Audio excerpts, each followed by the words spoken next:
Now, at this year's Comic-Con, one of the biggest reveals was undoubtedly a new trailer for Batman v Superman: Dawn of Justice, and I certainly have to say that minus a few minor moments, this trailer is absolutely fantastic. We witnessed Superman on trial for the events that occurred in Metropolis, and I really find that to be an interesting theme, that despite his good intentions, he's still considered by many to be an illegal alien. And despite the fact that I might not be the biggest fan of 2013's Man of Steel, in this film that is coming out almost 3 years later, they're showing things from a very different perspective, which I actually enjoy. That is, in this case, Bruce Wayne's perspective, as Wayne Industries gets pummeled to the ground, and he's basically running towards the destruction because he is the Batman, while everyone else is running away, making an incredibly striking image. And it sort of gives me the impression that Bruce Wayne is going to be returning to the cowl and picking it up, say, after a long time, to be the Batman once again, because of the events that occurred in Metropolis, him turning cruel because of that. Even certain messages and allusions to the Joker in this film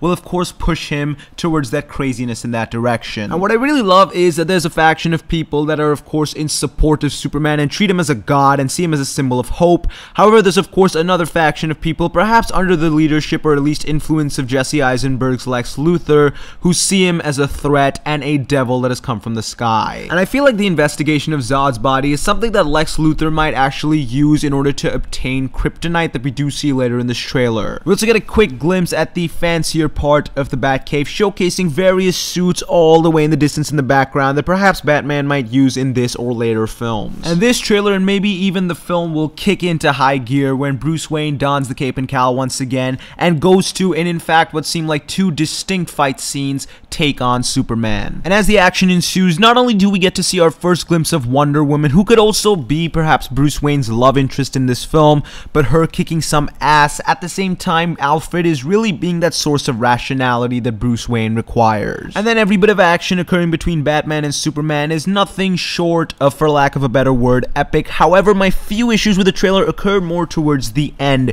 First off, Lex Luthor saying the red capes are coming in more of a jokey fashion might allude to some of the humor in his character, but I found it kind of weird and not in tone with the rest of the trailer, and that bit of music at the end seems a little unnecessarily loud and heightened. And similarly, when the actors were walking onto the Comic-Con panel, the music that they had was overly dour and trying to be incredibly, dare I use the word, serious or dark, and therefore I hope that the film can really find its tone, because despite that last shot of Batman and Superman facing off reminds me that this is going to be a once-in-a-lifetime film.